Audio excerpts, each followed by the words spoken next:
Hi, I'm Jim McCann, founder of 1-800-Flowers. We created this podcast to share the wonderful people we get to interact with, we get to meet, we get to know, and most importantly, get to learn from. So I invite you to join us on this journey here on the Celebrations Chatter podcast.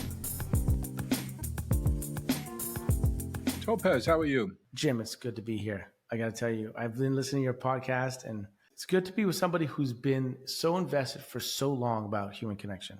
And obviously you have a business model that works, but it just means a lot. Well, I'm intrigued by you and your story and your journey, and you're so much younger. You have a lot of journey ahead of you, and I'm really curious just about how that'll shape itself. But growing up in Santa Monica, pretty special place to be. Then you went to Berkeley? I went to UC Berkeley, and I studied at the Oxford, St. Catherine's College in Oxford, philosophy. Yeah. And philosophy, both places. Yeah. I figured I want to learn how to think first before I applied it. And I don't think I'm a very good philosopher, but I enjoyed it a lot. I can't help. I'll jump around because I'm intrigued by you, Topaz. I saw a bit of the interview you did knee to knee with your dad, where he talked about what he regretted, what he was embarrassed about. That was powerful. Can you relate to that? I can and I can't. My dad died young, 62, so youngish. I had a good relationship with him, but the World War II veteran guys, was the strong, silent type, so wasn't a lot of emotion shown. And one story I've told here before is we grew up in a neighborhood. The best way to describe the neighborhood is if you've ever seen the movie Goodfellas, that was my neighborhood. I knew a lot of those characters. So it was a big influence of Italian Americans, some Irish, Jews, a nice melting pot, but the dominant group that most of my friends were from was the Italian group. And culturally, they were different.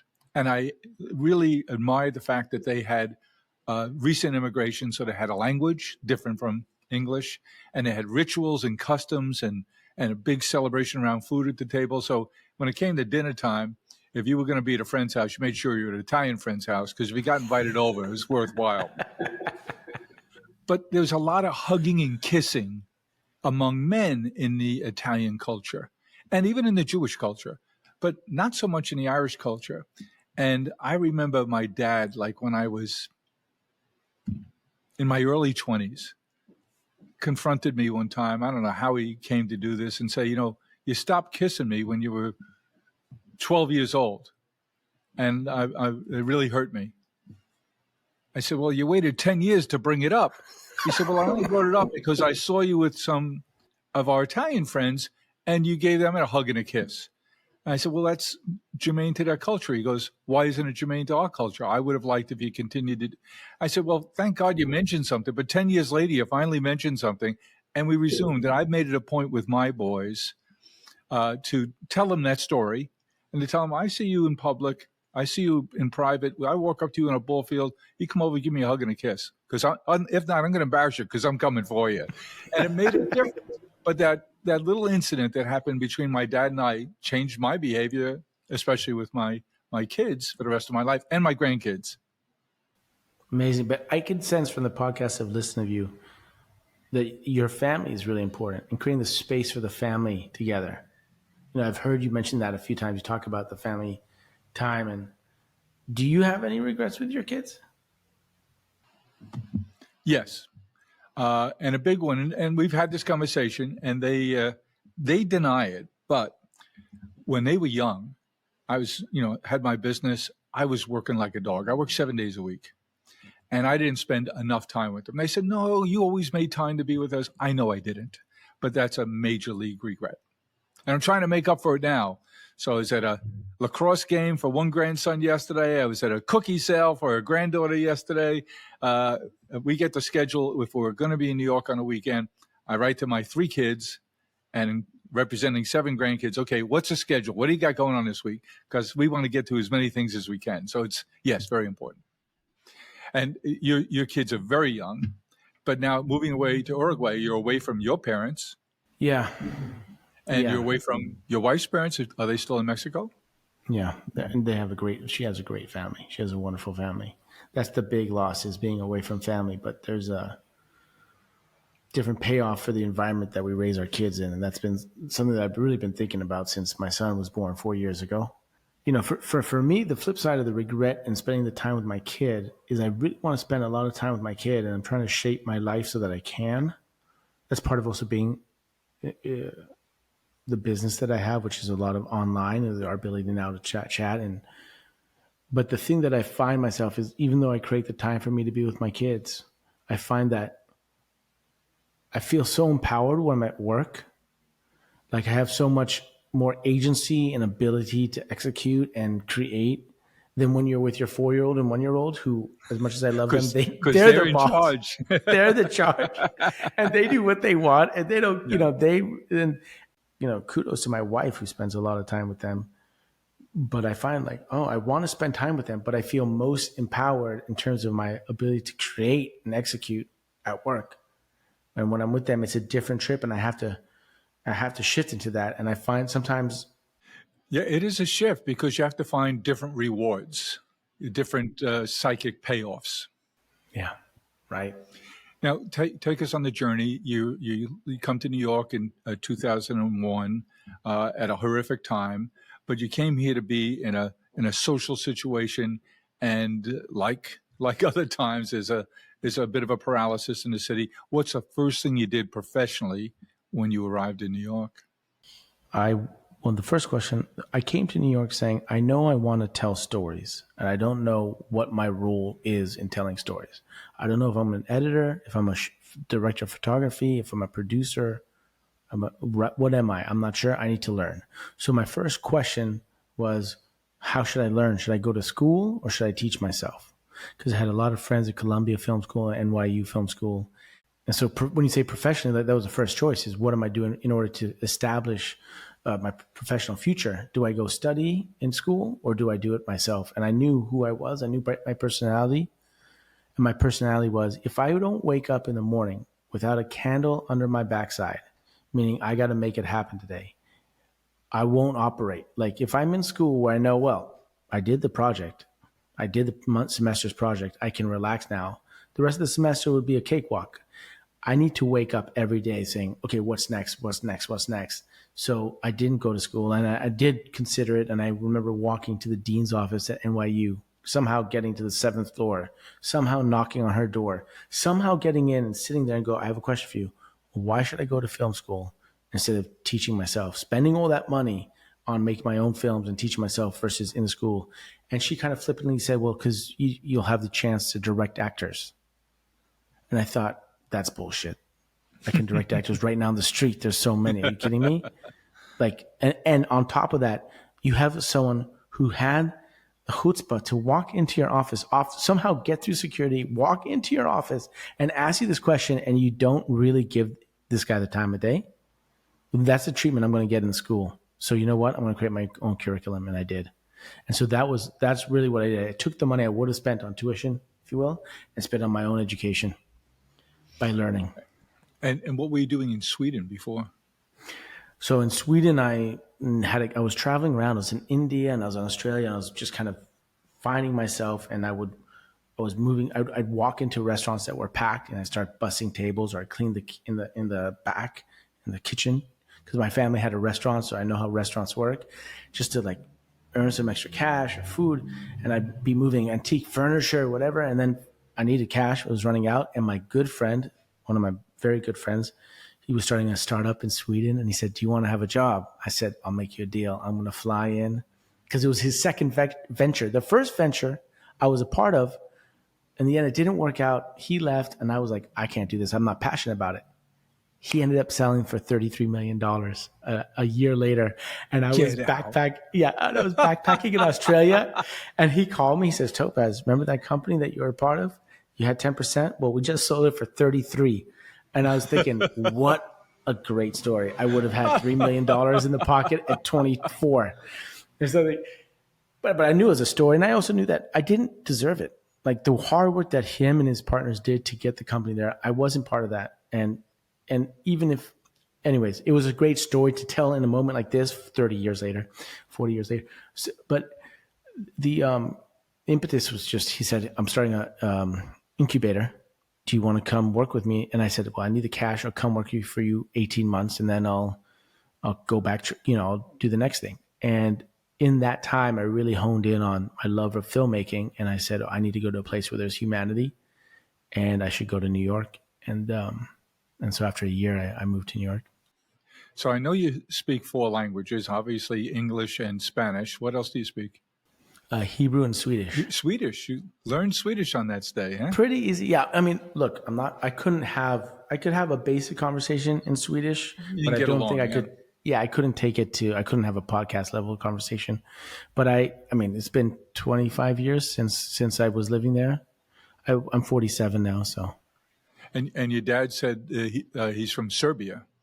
yeah, my dad's born in Macedonia, Skopje, Macedonia, which was part of Yugoslavia at the time. And then my father was 6 years old when he was taken to when the Bulgarians it was 1943. He was 6, and they collected all the Jews and they sent them all to Treblinka to burn, to be liquidated. And my family is 9 of the 169 that survived from Macedonia, and they survive. Yeah, by fleeing to Albania, where they posed as Muslims for a year and a half, and they pretended to be Muslim. And in 94, they made a film. An Israeli director made a film about my dad's. And while they're there, they asked the family, "Did you know?" It was Ali and Rajib were 2 brothers who took in our family, and this is 50 years later. Did you know they were Jews? And they're like, "Oh yeah, we knew they were Jews from the day they arrived." And we just hid them anyways. And on the flip side, my father was in fear. My family was in fear of being discovered, but the family knew them and hid them just the same. So that story is very much embedded in my identity in terms of. Oh, it has to be. Yeah. It must make you anxious and concerned about the current state of affairs in Israel and Gaza, huh? It's very challenging, obviously. It's also challenging when you spent 10 years of your life creating this thing about the and, which is about conversations. And I'm wondering, how can I apply this beautiful format to create empathy and understanding and connection in this world? How can I use it more? How can I, use it to make a better world? And look at what's happening. And it's just.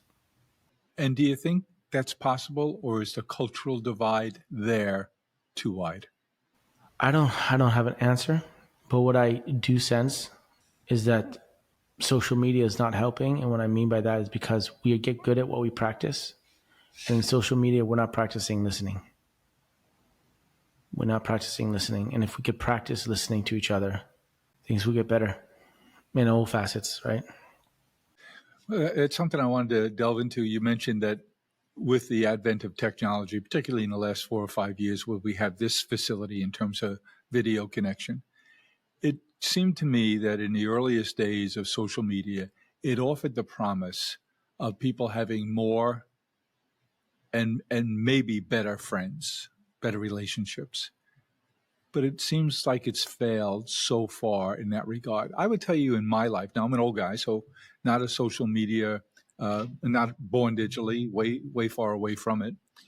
But social media has been socially beneficial in my life. Keep family and extended family together, to communicate with friends. I've mentioned several times on this podcast that especially during the early days of COVID, one of the things I think about and we've reported on, and I'd like to share with you, is that one of the podcasts we've received the most feedback on, Topaz, is I invited 3 of my friends to join me in a discussion. None of them knew the other. So none of them knew the other. They were friends of mine, but not together. And we had a conversation. These are all 3 smart and thoughtful men. And I asked them what the role of adult male relationships is to them. And one of them is the quarterback of a group of 10 of us that we affectionately call ourselves the Old Farts Club. So these are 10 extraordinary men. I'm the youngest by 14 years, so that tells you how old we are. But they're remarkable men. 3 of them are now in their 90, 91, and 92. 2 are 87. 1 is 88. And They're all in good spirits, reasonably good health, and the common thing is they're all still working. Now, some have gone on to second, third, fourth, and fifth careers, but we know how important adult male relationships are. So one, Ken Orletta, who is part of that 3-person team, has a lot of experience talking about it, and we as a group talk about it. We're baseball fans. We gather at spring training for a weekend, the 10 guys. We have good, clean fun. We talk about baseball. We drink good wine. We have some good food. And we're just together all those hours watching the games. And then at dinner, we talk about really important personal subjects. And there's not a lot of groups you could have that conversation with, but the trust and the intimacy, which you talk so much about, is there. And I have several groups that I'm fortunate enough to be part of, and each of them was from a different group. And we've gotten so much feedback on that. You do so much with couples, and especially being nomadic that you've been, traveling on your own like that through Europe as a young man, moving on your own to New York, moving to where your wife is from in Mexico, going to study in the UK, now going to Uruguay to try and find the best possible place for you and your wife, and especially for your 2 young children. How do you think about the importance of a good, healthy adult male relationships, and does social media help you in that regard? Wow. Well, thank you for sharing that. There's a lot there. The first thing that comes to mind, I just want to acknowledge my dad, who's 86 and still working. And he is young and vibrant. And There's something to it. Something to it, just offering value, right? Offering value, you having a purpose of value, which obviously you could do that with friends and family too, but there's just something there of being challenging. And it's social too. Totally. Right? I think one thing I just want to say, our work is focused, even the book is called 12 Questions for Love. It's not just for romantic, it's for any type of intimate relationship. There we go. But it's for any type of intimate relationship with your father, with a best friend. I saw that. So, the question that's come up for me lately is, how do I show up for people? I have some friends that have cancer. I'm 47. That's creeping up. I have some friends who are supporting their parents who are in their 80s, late 90s, who are dying or have died. So the question for me in terms of, and we talk about adult male, is how do I show up for my friends? How do I show up for my friends? And one thing I realize is, how do I show up for my friends? How do I show up for myself? Enables them to show up for me. Because sometimes I don't show up for myself because I don't let them know what I need. And I expect them to know, or expect them to fill in like they should know. And then I get upset, and that affects the relationship. And I realize I'm not showing up for myself by letting them know what I need, and then they can show up for me. That's been a learning. Because I was somewhat playing like a martyr, like I take care of everyone and they don't show up for me. It's like, Topaz, are you showing up for yourself? Are you letting them know that you're going through a trauma right now, or that you're being challenged, or that you need to check in? That brings you back to questions, which is, everything you're about. And I see that in friendships that I have. For you, ringing a bell. Yeah. I had a good friend who died on Monday, a week ago today. He's one of the really good guys. He just biked. He's about 68, 70 years old.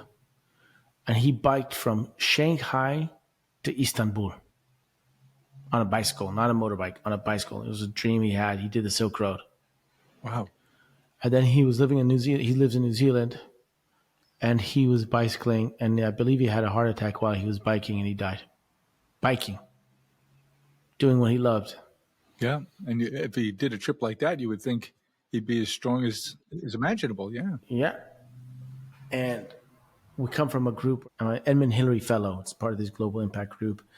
And he was one of them. We're in the first cohort. And this cohort, we met in October of 2018, and we hadn't really been in touch. And when he passed away, we said, we need to get in touch. We need to see each other. I called my closest friends in that cohort to see how they're doing. And it's just unfortunate when the temporalness of life reminds you of how delicate it is, And what's most important is our relationships. And let's not let it happen that someone has to pass away or for you to realize how much you miss them or how much of a beautiful relationship you have with them. I mean, and you know, just because they physically pass doesn't mean that they're necessarily gone. You still have conversations with them in some degree, but they're not there in the same way. And you can't really echo and echo about what you see and what they see in life and share notes, share trail notes, if you will. I just think that's what's important. So sorry to hear about the loss of your friend. Were there some good conversations among your survivors of that group as a result of his passing? Yeah, there were.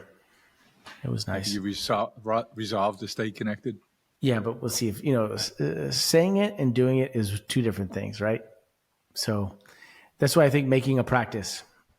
Well, I think as long as you're conscious of your decision making, right? Say, look, I only have so much bandwidth and here's how I'm choosing to use it. So being deliberate and not being accidental. It makes me definitely deliberate about the relationships I'm invested in, right? You're not going to be friends with everyone. You're not going to be invested in everyone. But the ones you are invested in, tend to the garden. Tend to the garden. You got to be all in, right? Yeah, got to be all in. And then you show up when you need to be. You got to show up and I don't know. That's what I'm going through right now at this age. It's an important age now, especially that you have two young children. You think about things differently. Your sense of responsibility changes dramatically. Now, I had kids very young, but I remember it had it forced me to grow up too early, perhaps, but it had a huge impact on me. And I'm fortunate now because I have grandchildren at a pretty young age, and that's a blessing. I would have taken better care of my kids if I knew how good it was to have grandkids, You know what I tell my dad? I say, Dad, I point to my son. He's 4. He turned 4 yesterday. I said, Dad, look at him. He's going to be your revenge. For all the times I broke your balls, he's going to break mine. And my dad goes, yep. We put our heart into everything we do. We are farmers, bakers, florists, and makers who grow and create with a passion. Made with love at every step of the way. Because at the end of the day, we know you're sending more than a gift. 1-800-Flowers, share with love. So you're on this path, you're in New York, you're doing some interesting things. How does this world evolve for you that you're able to apply your interest, refine your skills for filmmaking, for facilitating, for bringing people together, for questioning, developing vocabularies that help us to do things? You become a master at relationships. And that is a journey. It's no one thing. It wasn't any degree. It wasn't anything one thing you read or did. What went into the soup of who you are now? Definitely 10 years of sitting in the space of watching people have conversations. That's definitely been very informative. Amazing. The end is, you bring two people into a room who have a relationship. You've read a form that they filled out, and you give them each 10 questions, 12 questions to ask each other, and you watch. And it's a really interesting experiment, isn't it, of allowing humans to be humans. You watch them and see their relationship, but through their relationships, you see your own. Am I like that? Do I do that? Do I not do that? Could I do that? That's been very informative for me, as well as having my own relationships in my life. I met my wife when I was 42. So I was single for a long time, had many different relationships. And how did that serendipity happen? I remember walking through Williamsburg with my dad. This is when was this? In the mid 2015, 2012, 15, 2017. And my dad was walking through, we walked 5 blocks from my apartment to a restaurant. And my dad saw so many beautiful people. He's like, you're never going to get married. You're going to be single forever. There's just too many options here. There's too many options here. And that serendipity happened because I went through a process, obviously a long process, but a pretty intense one I met her in January of 2018. And in October of 2017, end of August, early September 2017, I went through a few experiences that started shaping me to really own the entry of a life partner And that was the realization that I didn't love myself. And then I realized the number one step is I got to love myself. And I was going to sound cliche now, but I had that experience at Burning Man. It was the first and only time I went to Burning Man, but that was one of the big lessons is I really had this full experience of understanding, oh my God, Topaz, you don't love yourself. And you can search all you want to find your partner. In my case, a feminine energy of a woman, a feminine energy, but you need to ground yourself. And instead of searching, I'm going to be crude here, but find your balls in the earth. You got to ground yourself and know who you are. And it's not about going out to search. It's about finding you and be you and ground in and like the way I saw that was like taking my balls and just grounding them deep in the earth. And that was a huge shift for me. And I'm sorry but I'm being honest. That's what it was. We sort of like honesty.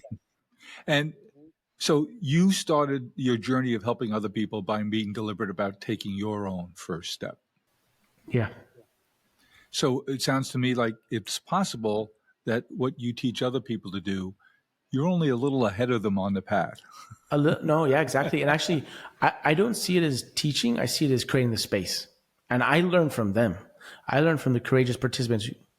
You taught me. I will confess to you that my wife and I had told her about the conversation I was looking forward to having with you today. And she was looking at your book, and she skipped ahead to question 12 and asked me that tough question. Why do you love me? We're married 50 years.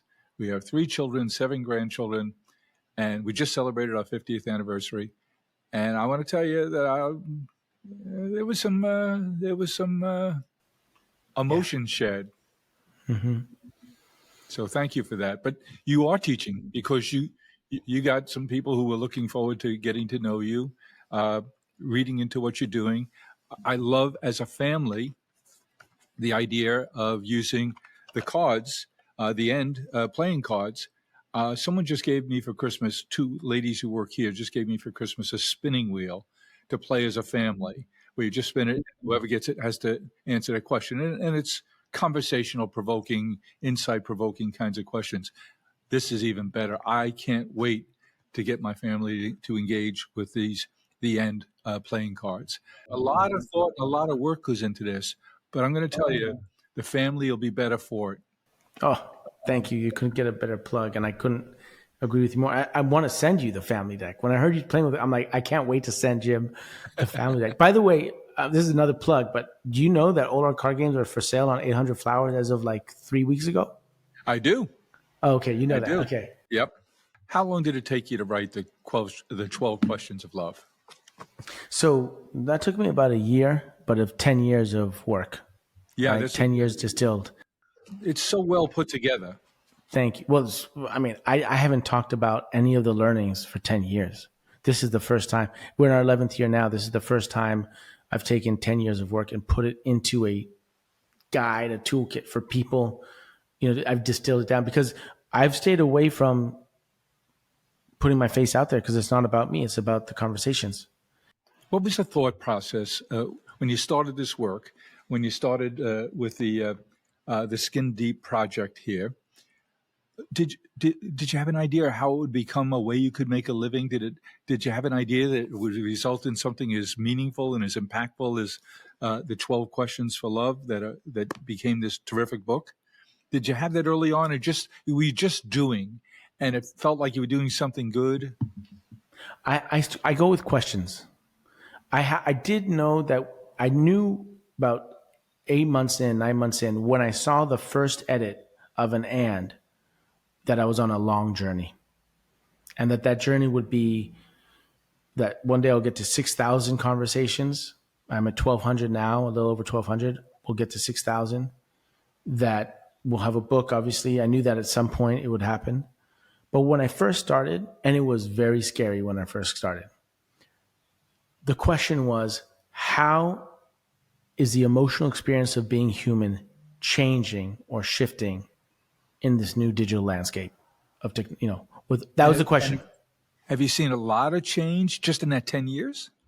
Absolutely. if you look at young people now, they're not having conversations. They're having monologues that they send over through voice notes on WhatsApp or whatever direct message.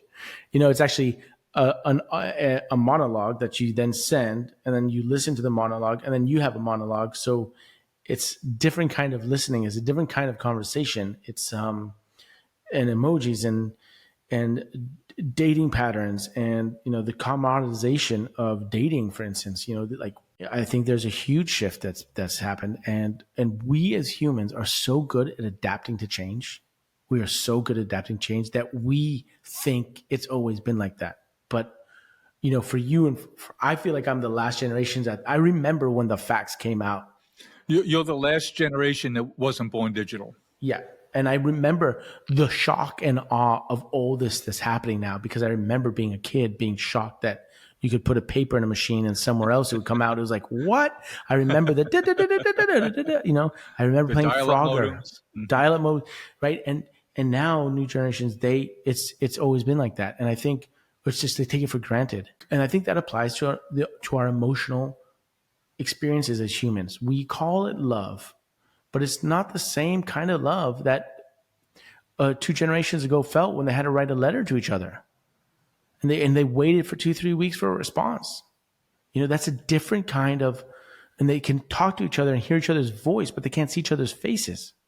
It's a different kind of emotional space to be in. And I'm not saying it's better or worse, because that's not a good question in my opinion. No, that's not because it is.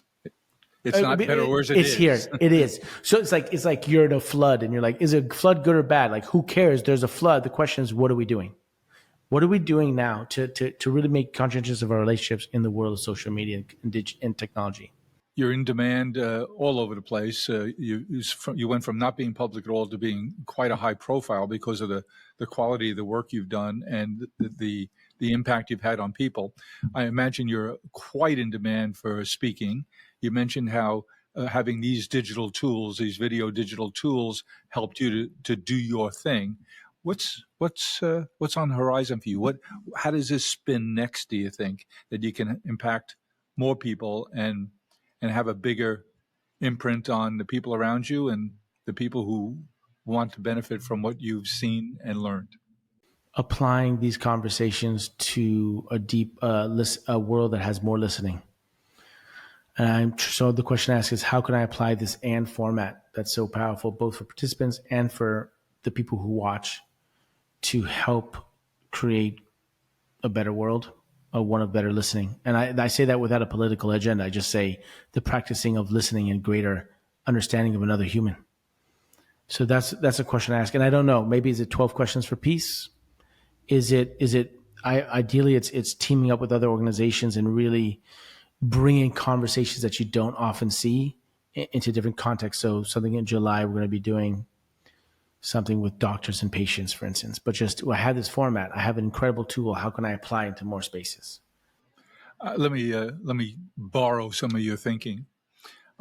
We created a little program around here around flowers. So we're several brands, and we have locations around the country, increasingly around the world. And I was concerned with some people being remote, or at least being remote part of the time, that our culture was suffering, that we weren't developing those relationships where people really got to know one another. So Faith Bradley, who runs HR for us, she and I, over a cup of coffee, decided we were going to create something called bunches. So we have a group of people who are high performers. They're identified by their leader. They're at a certain rung in a company, and we bring them together for a year-long program where they meet in person 3 or 4 times over the course of the year. The rest of the time, they're doing things like this in a Zoom kind of format.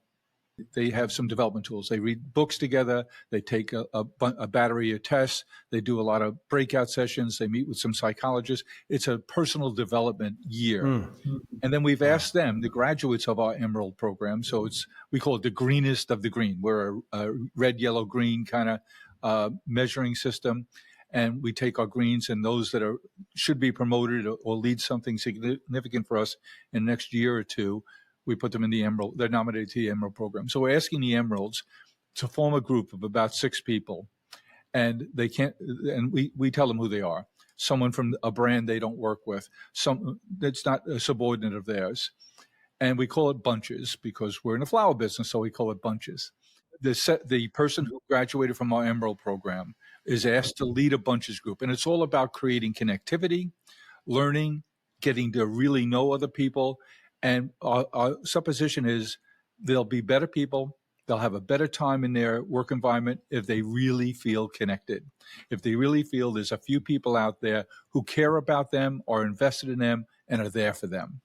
And we've only started several months ago, but she was telling me just recently how she's getting really good feedback, especially for the newest people, especially for the people who are remote, to say it was so hard to. I left 2 other jobs because I never felt like I was part of things. And I already feel like I'm part of things here.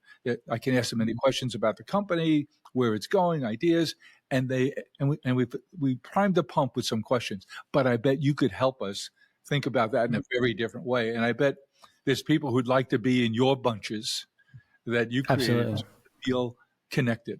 I'm so concerned about the number of people, not just young and not just old, who definitely feel lonely all the time.